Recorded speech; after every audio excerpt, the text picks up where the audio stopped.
single leg stance control.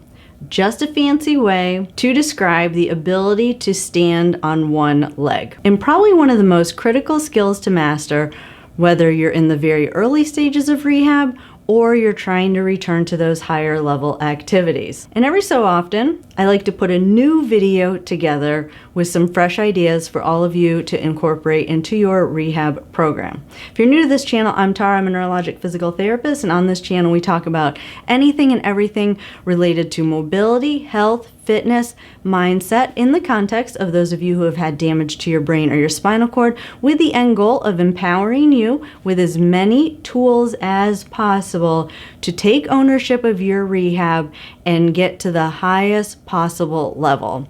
And all that being said, today is a new twist on something that I've definitely talked about in the past, and that is to bring to you the underlying principles that are important to understand in order to really master single leg standing. And I'm really hoping in this video to kind of take it to the next level. So for those of you who've been around for a while, really kind of giving you some fresh ideas on how to challenge that single leg standing just a little bit more to really build your confidence when returning to those higher level activities. But I'm also aware that we have a lot of new people that are watching these videos.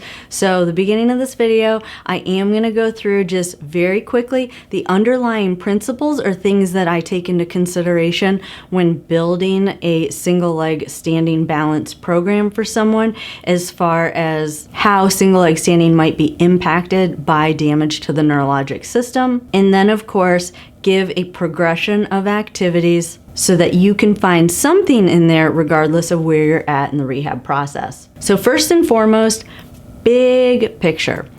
Single leg standing has very little to do with getting a certain muscle stronger. Single leg standing, big picture principle, is kind of retraining the trunk muscles, the hip, the knee, and the ankle muscles to work together in a coordinated fashion so that the right muscles are coming in at the right time.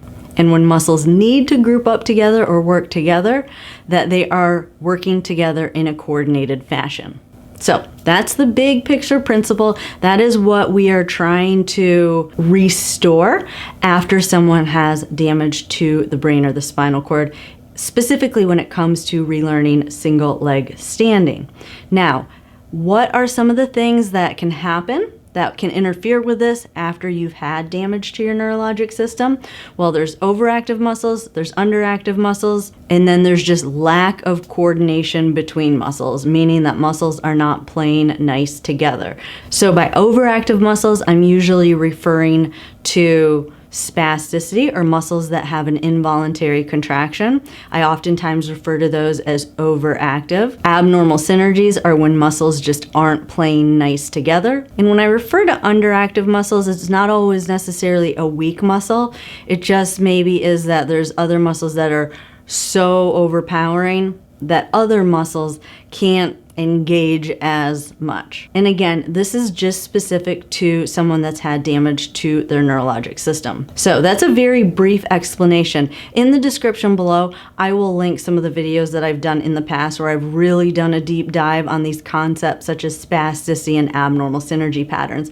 So if you're new to this channel, definitely go down to the description and look for those videos. So when you are trying to select the best exercise, it is important to know what muscles might be overactive.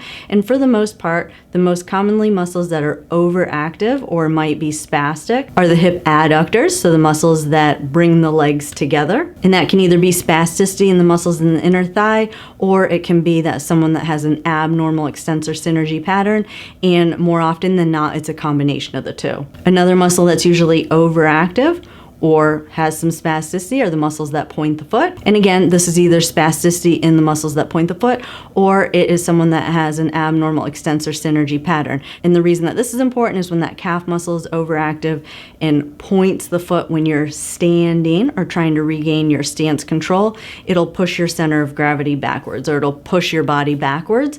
And that's really uncomfortable for a lot of people. And of course, you may have a tendency to lose your balance backwards. And the other overactive muscles that we typically see are the muscles that extend the knee or straighten the knee out, the quadricep muscles. Again, if those muscles are overactive, a lot of times that will cause someone to lose their balance backwards. So if you always feel like you're having to grab onto things and pull yourself forward, or you have this kind of like momentum type walking pattern where you're really kind of like lurching your upper body forward, that's probably because you have some force that's trying to push you backwards and your body is trying to compensate for that. Now, one area that I kind of have neglected when I do videos on stance control is a lot of times I neglect talking about the upper extremity or the muscles above the waist, and that could be interfering with like a solid single leg standing ability. So things in the upper quadrant that can cause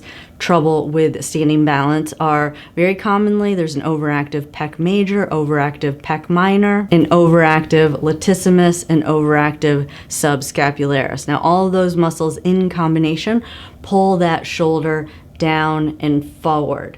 So because those muscles are overactive, it makes it very hard to engage the muscles that in the lower body that help to hold your body upright, primarily in the glutes and the hip extensors. And I can't neglect also mentioning the biceps, the muscles that cause the involuntary elbow flexion.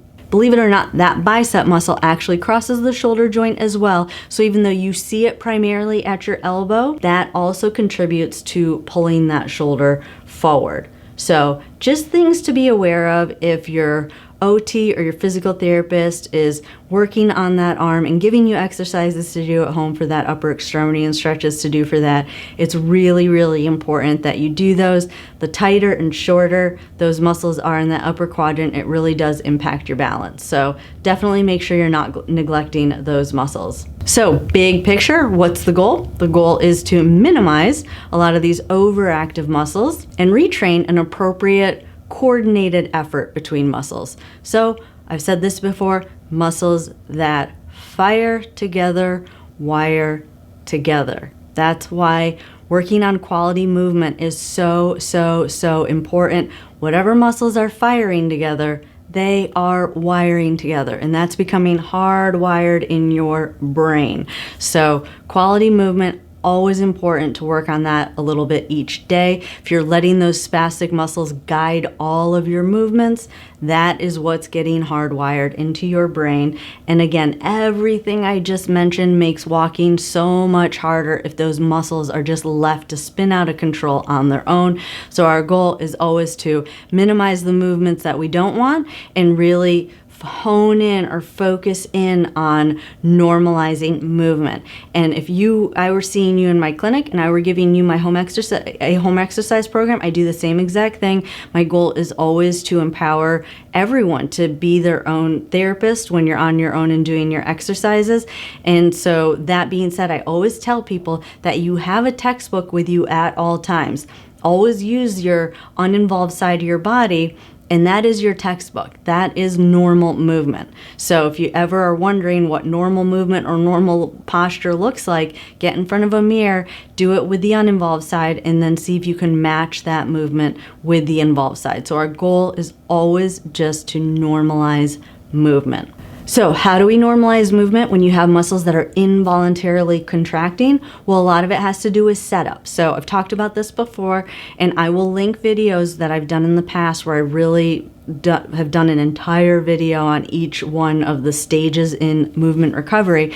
But in this video, just quickly, the best setup to minimize the overactive muscles in the ankle is to put a lateral wedge. So if you guys have this, you know your foot doesn't always point, but your foot also supinates. So you roll to the outside of your foot. So putting a lateral wedge, standing on a lateral wedge, definitely helps to set yourself up for success and minimize those muscles in the ankle from pointing and pushing you backwards. The other thing is wear your AFO when you're doing these standing control or stance control activities. Super duper important, especially if you have a lot of spasticity. You want to set yourself up for success. The other part of the setup to set yourself up for success is to have a very solid structure. I don't care if you're early in recovery or if you're late in recovery, having a very solid structure, a wall, a countertop, something, the back of a couch on your involved side, to always kind of give you that extra security on that side and to kind of encourage your brain and your body to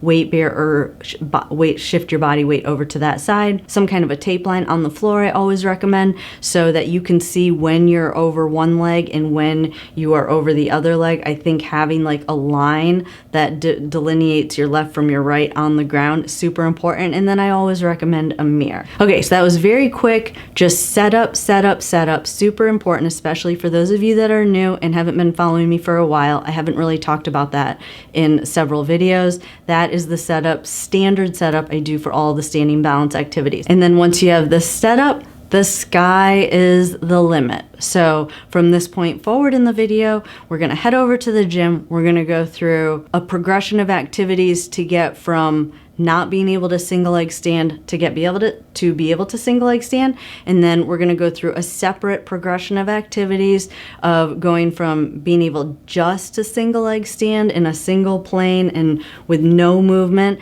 and adding multi-plane movements to really challenge that leg. When you're trying to relearn how to get more confident standing on one leg, this is the starting point. You more confidence to shift over towards that side, and you're just gonna hold it. That is step one. This is a little bit scary for most people, so it's just gaining that confidence in this position.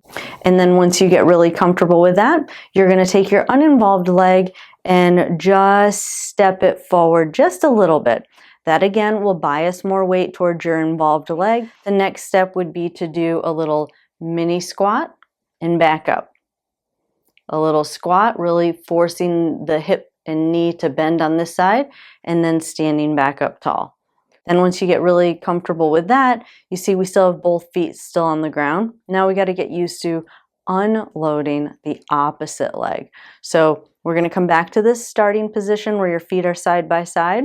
You're going to shift your weight towards your secure surface over here. You're just going to lift the opposite heel.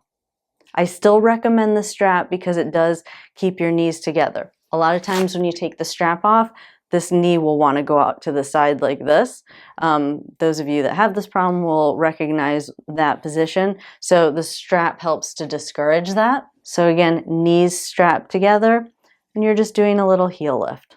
Once you feel good with that amount of weight on your involved leg, now you can work on a little forward step. And the next step in this progression, same setup, wedge under the leg, under the foot to keep that foot from supinating, secure surface over on the opposite side. You're gonna step up onto a step and just hold it. Once you get really comfortable with that, now we're gonna start crossing midline a little bit. So now you're gonna do the same thing, still staying real strong and secure on this leg, but now you see I'm bringing this foot across midline. And again, soft knee, foot's not supinating, the wedge is still underneath my foot even though you can't see it. Then you're just gonna cross again and bring it back.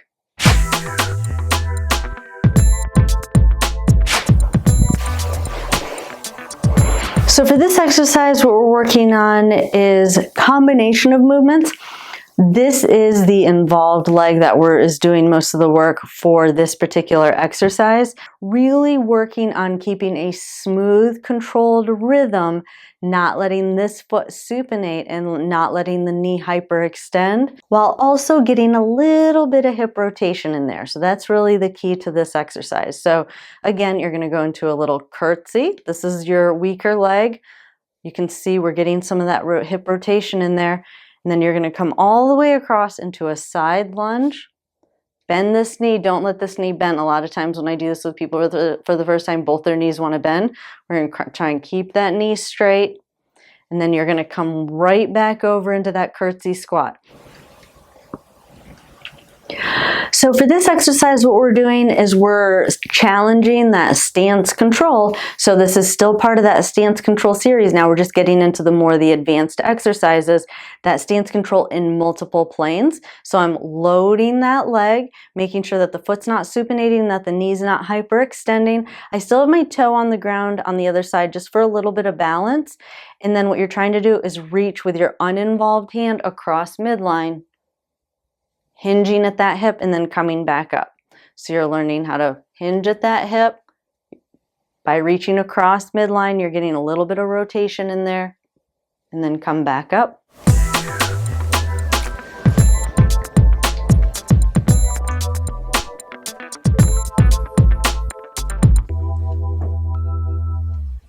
I hope you found something in there to really take you from where you're at right now and really take you to that next level. Now, as you may have noticed, those 2 progressions that we just went through are both part of a membership program that I offer on my website that gives you access to an entire library of exercises where instead of sitting here on YouTube and just randomly going through videos, you can easily get to activities specific to the movements that you want to restore. In addition to that, as a paid member, you also have access to our monthly Q&A sessions where you can submit questions in advance and I will go through and answer those questions during that time. So if you are someone that has had damage to your brain or your spinal cord, going to physical therapy 2 to 3 times a week is not going to cut it. Restoring movement or creating those new connections after damage to your nervous system takes thousands of repetitions, and you just can't do that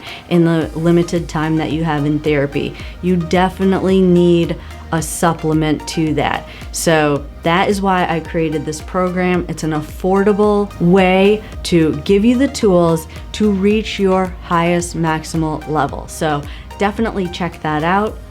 If you're new to this channel and you haven't yet subscribed, go ahead and hit that subscribe button, turn on that notification bell so that you can get notified every time I upload new videos. I enjoyed spending time with you all today, and I will see you in the next video.